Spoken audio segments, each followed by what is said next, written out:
Moin Moin und herzlich willkommen zu einem neuen React auf meinem Kanal. Heute schauen wir uns an die 10 größten Magietricks. Magie, cooles Thema. Also ich bin da mal ganz für zu begeistern und habe auch damals das im Fernsehen mal geguckt, wenn das irgendwo kam und so. Ja, wir gucken mal, was jetzt hier die 10 besten Tricks der Welt, die jemals performt worden sind. Und ja, ich hoffe, wir staunen und kriegen auch nicht alles raus.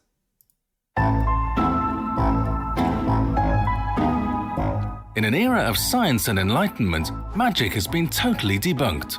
But that makes it even more impressive when illusionists manage to astound us with sleight of hand and mentalism. From simple card tricks to full-scale Las Vegas magic shows, there are many tricks which have never been effectively explained. Today, we're counting down the 10 most impressive magic tricks ever performed. Most impressive magic tricks, David Copperfield. This is a multi-part magic trick that leaves viewers scratching their heads. Magician David Copperfield took a number of precautions to ensure the audience's doubts were assuaged. First, he brought a random contestant on stage. The contestant's father had written to Copperfield, stating that he had been a bad parent and wanted to make it up to his son by taking him to Hawaii. To fulfill this wish, Copperfield committed to taking the boy to Hawaii via teleportation live in front of the audience. To calm any skeptics, Copperfield kept a live feed of the beach in Hawaii on a jumbotron. On top of this, he threw balls into the audience at random to choose volunteers and had fans draw pictures and take photos, all of which he would take to Hawaii to prove the trick was not pre-filmed. Then Copperfield and the lucky contestant step onto a floating platform to prove there is no trapdoor. After a countdown, the pair disappear from sight, only to reappear on the beach with the drawings and Polaroids intact. After the reunion of the audience member with his father, Copperfield appears back in the audience on the other side of the stage. Then it starts raining in the theatre. While many theories have been introduced to explain the trick, none have been confirmed. Almost 20 years later, this magic trick remains a mystery. Okay, krass. On their lucrative die beiden sind auch tour gut. and corresponding video release, Las Vegas-based magicians Penn and Teller wowed the crowds with over 2 hours of show-stopping magic tricks. But perhaps their most famous trick is the infamous magic bullet catch. The trick begins with the magicians bringing 2 audience members on stage. Both have a military background and are given a purse full of bullets, which they confirm are real. Then the pair write their names on the tip of a bullet and draw a picture on the shell. Then the magicians set up 2 identical glass panes on either side of a yellow line. Okay. The audience members are given guns to inspect, which are then loaded with their newly decorated bullets. Now comes the crazy part. After putting on bulletproof vests, Penn and Teller shoot the bullets into each other's mouths, catching the round with their teeth. The audience members verified that the panes of glass were broken, thus proving that a shot was fired through them. Then they smell the bullet casing to prove it was recently fired, and finally, they verify the bullets themselves with the drawings and names.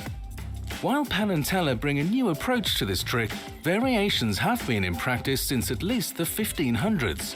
Over the years, new magicians will accomplish the trick in new ways, but they never fail to impress the audience.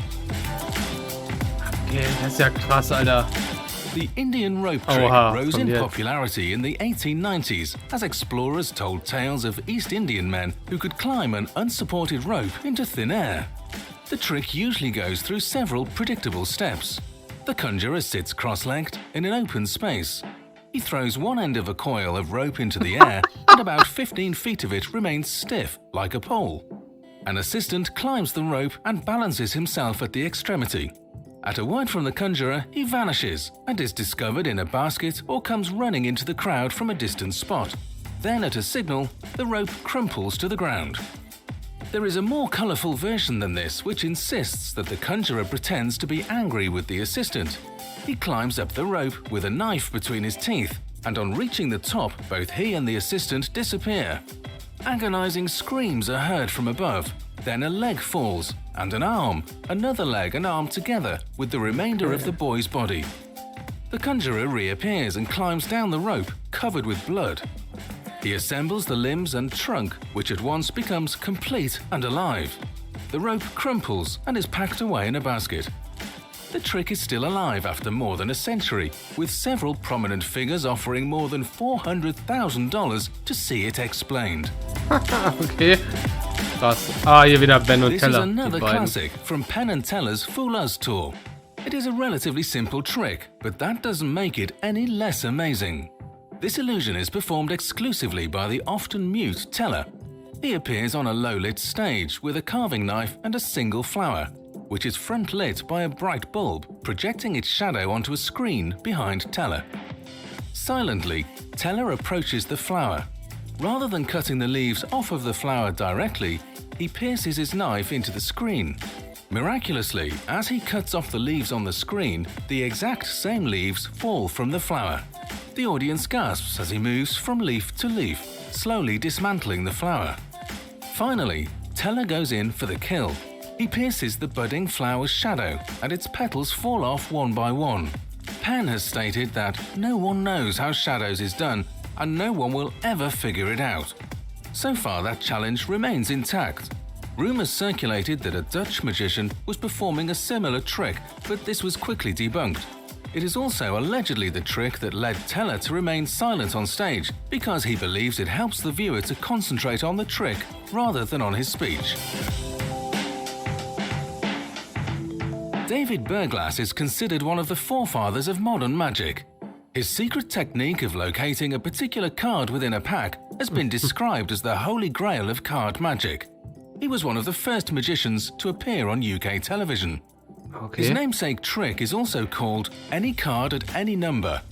It begins with him showing a full deck of cards to the audience. Then an audience member is chosen at random. They name whichever card they want in the deck. A second spectator then names a number between 1 and 52. A third spectator is encouraged to count down to the previously mentioned number. The cards are on view the entire time. There are multiple variations, but usually Berglas has an audience member hold the deck of cards to prove there is no sleight of hand.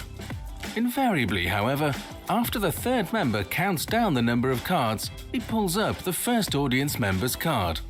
Many have attempted to explain this trick away as simple card counting, but that doesn't account for the random variable of the audience member's guesses. Regardless of how it's pulled off, it has served as David Berglas' signature card trick. Okay. Ich kann mir gar nicht vorstellen, dass es immer noch keiner Richard rauskriegt. Osterlind is a und so. mentalist who has been performing for major corporations for more than 35 years.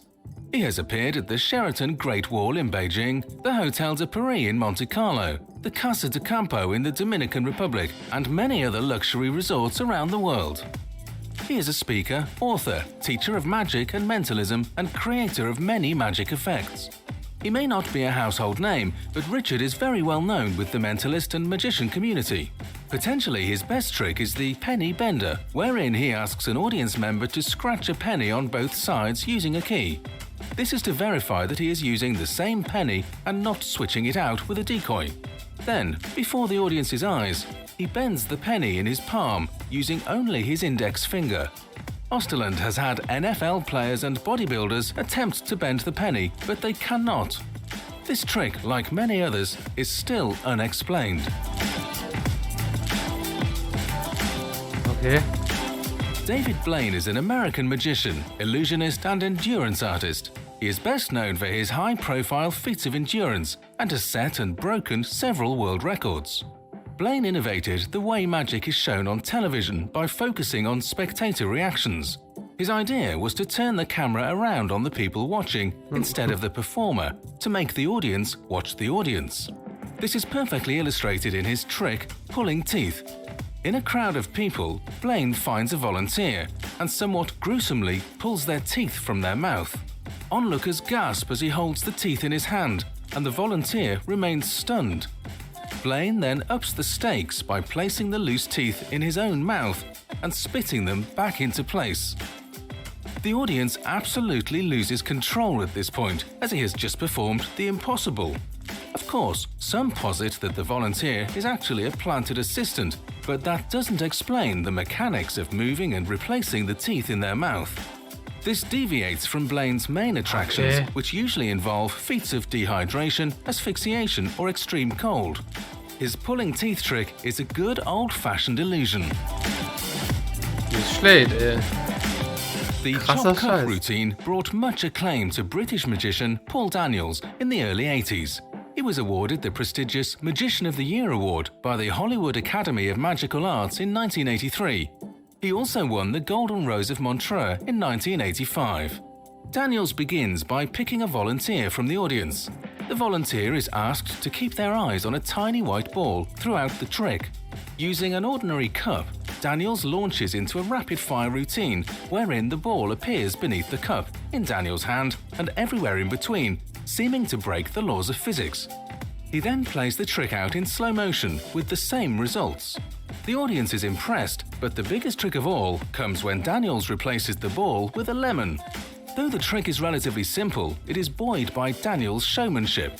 Clearly there is some sleight of hand involved, but most people are unable to guess how the trick is truly performed. Das finde ich geil. Sowas ist cool. We've already seen David Copperfield on the countdown, but given his impressive history, it was difficult to narrow his tricks down to just one.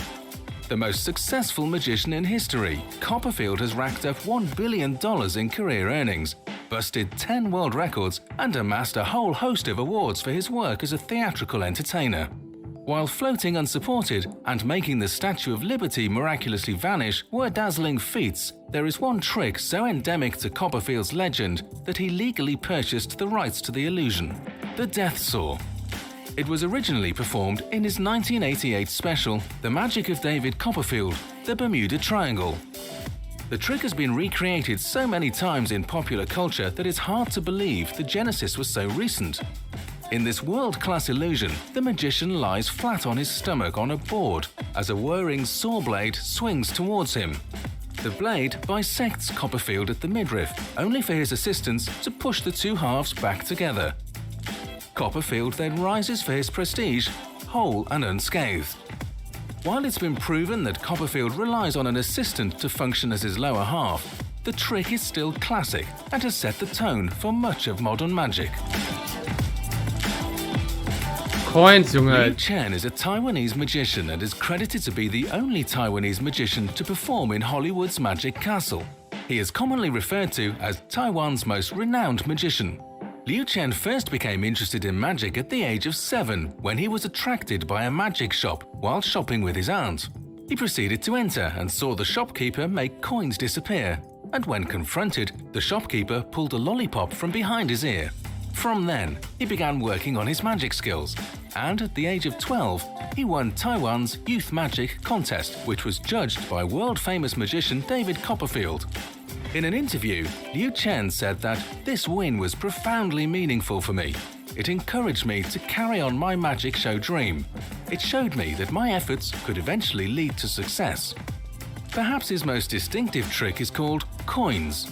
Over the course of the stunt, Chen is able to make coins pass through objects, like a table, a volunteer's hand. Like many tricks, it's clear that Chen is using some kind of sleight of hand, but that doesn't make it any less impressive. Geil. Ja, ich sag mal, da waren ja ein paar geile Sachen dabei, ey. Keine Ahnung, wie das funktioniert. Ich finde das ja bezaubernd, quasi. Finde ich auf jeden Fall super interessant. Mentalisten und Zauberer ist schon irgendwie ganz cool. Also wenn man sich da drauf einlässt und so, kann man da schon ordentlich Spaß dran haben, glaube ich.